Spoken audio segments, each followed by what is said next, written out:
comes Ninja. RTX goes down, Chappie goes down, Ninja gets the set. Gotaga really be able to find the last hit. Ninja intelligently backs away and strafes it out. Teammate picks that one up, and they get control. Yeah, I love how he played that stepping and sidestepping so that he can just stay alive, because it doesn't matter if your team successfully wipes a point. If you don't have your captain there to seal the deal for the points afterwards, then you cannot earn anything from it. Here comes Gotaga. He's throwing himself into the fire, straight into the point there, and he gets taken out. Here it is. Tomaya's team has fallen to last place. Can they make a miraculous comeback here before the 7-minute mark? Maybe kind of get themselves in the running. They're trying their hardest. And I mean, generally we talk about caster curses. It might be like player jinxes going on right now. Everyone's saying, yeah, we're doing well. We're going to stick to our game plan. That just shows you no one is safe here.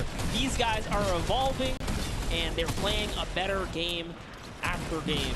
Here goes Scissors. He needs one more swipe there, but Clytax wins the small engagement. And Clytax has been fragging out. He's been playing so incredibly well, being aggressive, getting in players' faces, and doing it all with that rare attack. But he's been consistently highest up there in terms of the elim. You see Fortnite trying to get some pressure down, but good defensive building there from Kororo.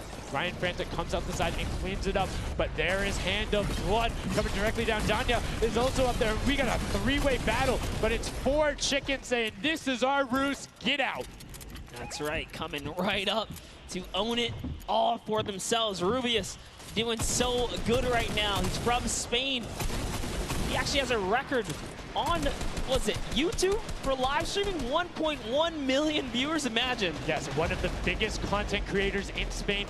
Will they be able to push down towards the middle? As you can see, Little Whip and Llama Record Company already down there. We've seen this story before as the Funky French Fighters go in, but you can barely even hear the shots over the impulse grenades going off as everyone's like, no, no, no, we've seen how this goes. The Funky Fighters need this. The Llama Record Company need this. So many of these guys, it's riding on this game right here. They have to get as many points as possible. But even with the 12-point one, we haven't seen a lead like this from Gotaga and crew. They are nearly 300 points clear of the next team.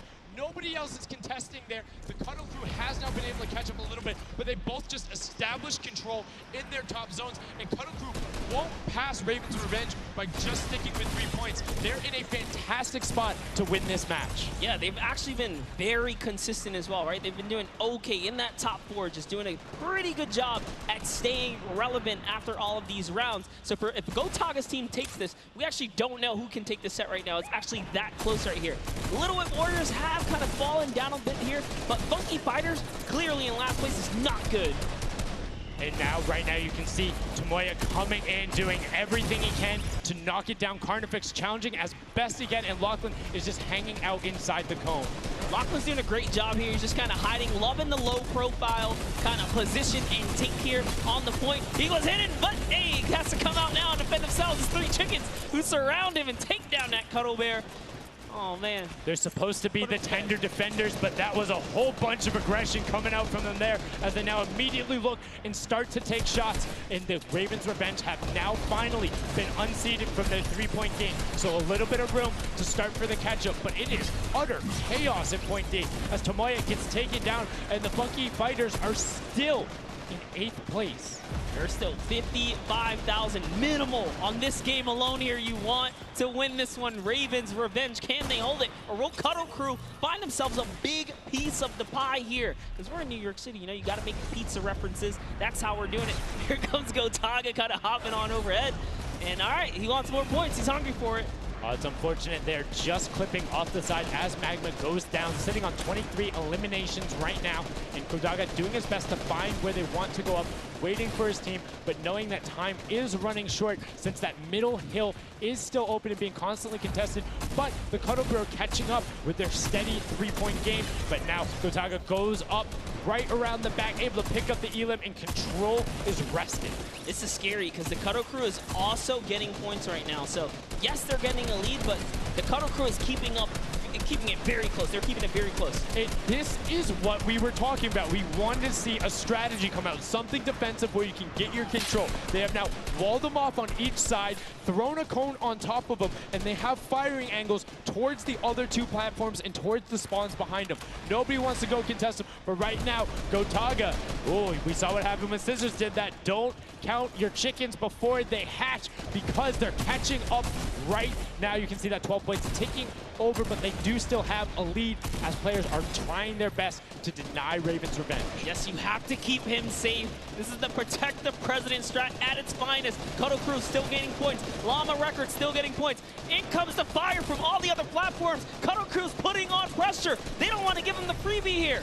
You have to look at Raven's revenge, though. Everybody is so focused on the middle. Nobody is going and challenging the top team. You know they're over there. You know they're uncontested right now. You have to be putting shots down there. You have to find the tags under Gotaga. There it is. And they got him. They got him the difference now. Look at the Cuddle Crew climbing up on their consistent three, but they still have control of the top. They just don't have their sword. It's 2 hops to get up there. That's right, and now Lackland can just sit here. He can just hang out, earn these points. This is what he needs to do, and he's almost there. He is almost there. The first place can be his. Right now, he can take this lead, Sundown.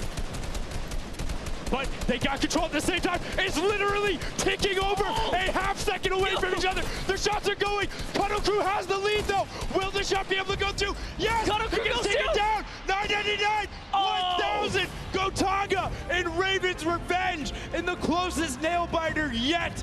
Edge out the Cuddle Crew in 2 teams who we said we wanted to see more. They brought more. Are you kidding me? The Fish fam step up and shut it down. Just the fact they stepped on the point, they couldn't earn points and they lost the lead. They were just a tick ahead. That could have been their game. I mean, it's just, let's check out the replay. You can see the counter in the top right, but the Fish fam going up and challenging on the other side. You can see them hopping up there. No one was at the Ravens' revenge as soon as they were there, and the celebration too. You have to be excited when you see that victory royale screen pop up when you're up there. I mean, what's it like to win a game on that stage? I have no idea. Those guys do, though. We you know, at some point before the day's over, we really got to recap the other point of a point of view there, because they had it. They were 1 tick ahead. They were there, knocking on the door, 55,000 away from bonus prize.